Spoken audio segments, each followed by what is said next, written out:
सभी को राम राम।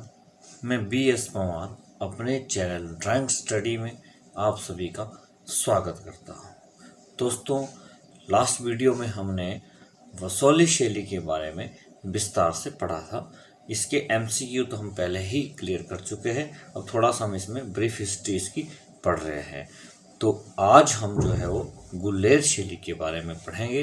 तो जो नए स्टूडेंट मेरे साथ जुड़ रहे हैं, इस चैनल के साथ जुड़ रहे हैं, उनको मैं बता दूं कि अभी हम जो है वो आर्ट हिस्ट्री की सीरीज शुरू कर रखी है हमने। और आर्ट हिस्ट्री में हमने पहाड़ी शैली के मैंने इससे पहले 3 वीडियो बनाए हैं, जिसमें कि MCQ के मैंने जो है वो 66 प्रश्न कवर किए हैं। और अब हम जो है वो उन सभी शैलियों को थोड़ा विस्तार से पढ़ रहे हैं। जैसे हमने इससे पहले वसौली शैली पढ़ी थी, आज हम गुल्लेर शैली पढ़ रहे हैं।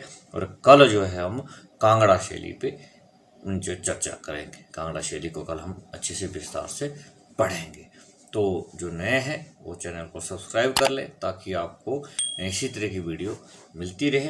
ड्राइंग कमीशन से संबंधित जितनी कोशिश हो सकती है मैं पूरी कोशिश करूंगा। मेरी पूरी कोशिश रहेगी कि जितना ज़्यादा आपको मटेरियल दिया जाए, जितना ज़्यादा कंटेंट आपको दिया जाए, वो बहुत अच्छा रहेगा, ताकि आपका कमीशन बहुत अच्छे से जो है वो निकल सके। इतनी अच्छी पोस्ट है, दोबारा मुझे नहीं लगता है कि हिमाचल में कभी इतनी अच्छी पोस्ट ड्राइंग मास्टर की निकलेगी।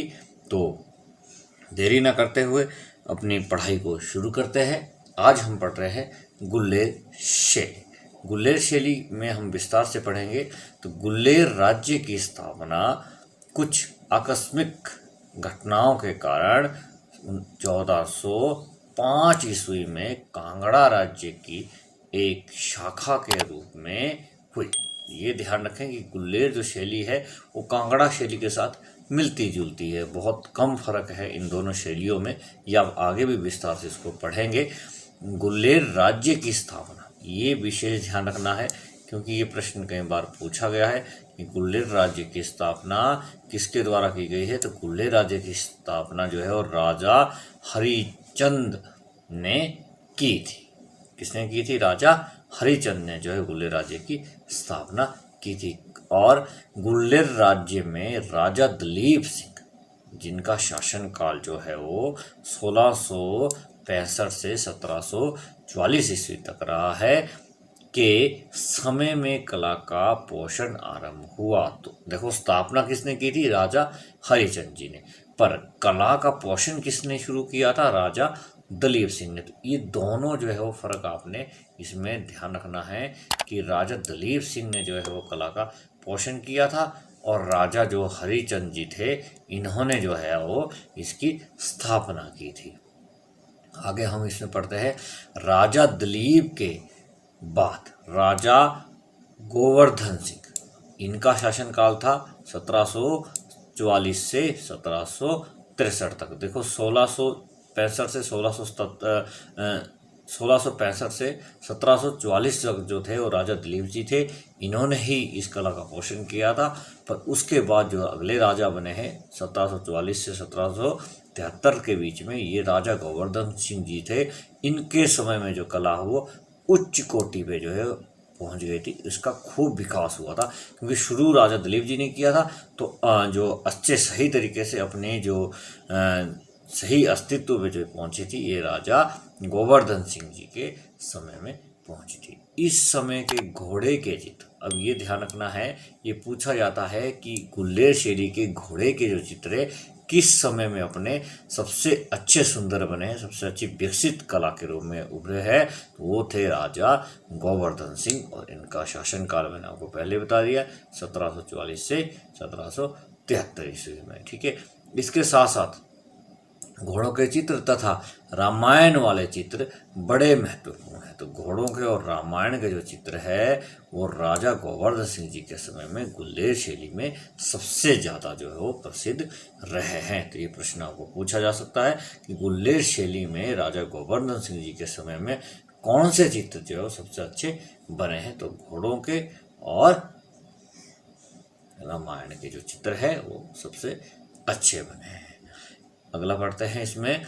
इस सेट के प्रत्येक चित्र के पीछे 1769 वर्ष अंकित है। ये विशेष ध्यान आपने रखना है कि जो 1769 है ना, ये सभी चित्रों के पीछे भी लिखा गया है। तो ये प्रश्न आ सकता है कि ऐसी कौन सी शैली के चित्र है जिन चित्रों के पीछे 1769 लिखा गया है। तो ये जो है वो गुल्लेर शैली के चित्र है जिनके पीछे 1769 अंकित किया गया है। रामायण वाले चित्रों से पहले भागवत वाले चित्र का निर्माण हुआ। तो इससे पहले रामायण के चित्र जब बने थे तो उससे पहले इन्होंने भागवत जो है वो भागवत के चित्र भी इन्होंने बनाए थे। इस समय गीत गोविंद, ये भी आपने ध्यान रखना है, भागवत के चित्र भी शैली में बने थे, गीत गोविंद के भी चित्र जो है शैली में बने थे। ठीक है, इसमें कृष्ण का गोपियों को आलिंगन में लेते हुए एक प्रसिद्ध चित्र है। तो ये इसका बहुत प्रसिद्ध चित्र है। गोपियों और कृष्ण वाला जो चित्र है वो गुल्लेर शैली का बहुत प्रसिद्ध चित्र है।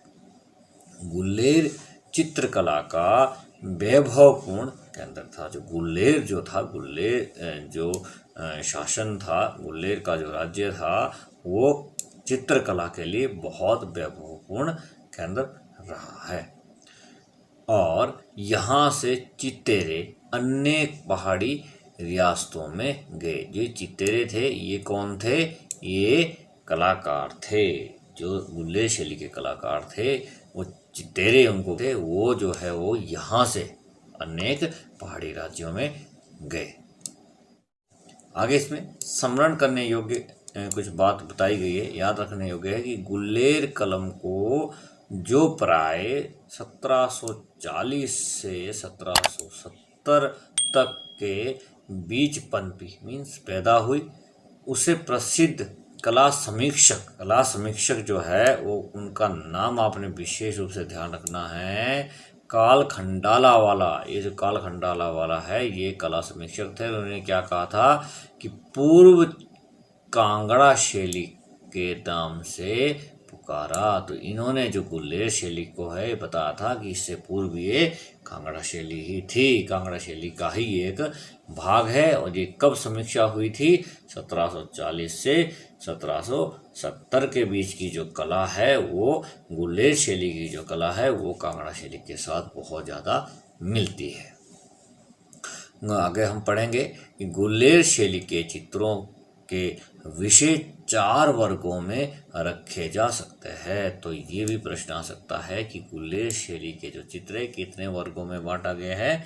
4 वर्गों में बांटा गया। वो 4 वर्ग कौन से है? पहला है रामायण तथा महाभारत, दूसरा है दरबारी चित्र, तीसरा है नायिका चित्र, चौथा है व्यक्ति चित्र। तो ये 4 प्रकार के जो वर्ग है इसमें गुल्लेर शैली को बांटा गया है। तो ध्यान रखना है कि गुल्लेर शैली को कितने भागों में बांटा गया है? 4। और कौन कौन से है? रामायण तथा महाभारत, दरबारी चित्र, नायिका चित्र और व्यक्ति चित्र। आगे हम पढ़ते हैं, गुल्लेर शैली में स्त्रियों का चित्रण भावपूर्ण है। तो ये भी प्रश्न आ सकता है कि गुल्लेर शैली में स्त्रियों को किस रूप में दर्शाया गया है, किस रूप में इनका चित्रण किया गया है। तो गुल्लेर शैली में जो स्त्रियों का चित्रण है वो भावपूर्ण है, भावपूर्ण तरीके से स्त्रियों को दर्शाया गया है। चित्रों में रेखा बहुत कोमल, ये ध्यान रखना है, बारीक और प्रभावपूर्ण है। ये पूछा जा सकता है कि गुल्लेर शैली में रेखाएं कैसी थी? गुल्लेर शैली की रेखाएं कोमल थी, बारीक थी और प्रभावपूर्ण थी। प्रभाव उसमें झलकता था पर कोमल और बारीक थी। तो ये पूछा जा सकता है कि गुल्लेर शैली की जो रेखाएं हैं वो कैसी थी। गुल्लेर शैली की विशेषताएं प्राय कांगड़ा वाली ही थी। तो मैं पहले ही आपको बता चुका हूँ कि गुल्लेर शैली जो है वो कांगड़ा शैली के साथ बहुत ज़्यादा मिलती है। जो विशेषता कांगड़ा शैली की है वही गुल्लेर शैली की भी है।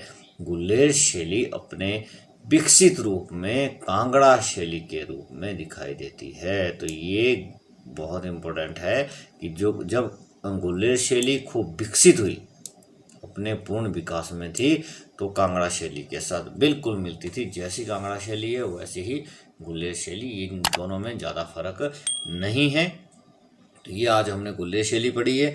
कल हम जो है इसमें कांगड़ा शैली पढ़ेंगे, क्योंकि कह रहे हैं ना कि गुलेर शैली और कांगड़ा शैली एक जैसी है। तो कांगड़ा शैली पढ़ के देख लेते हैं कांगड़ा शैली में क्या इतना खास है।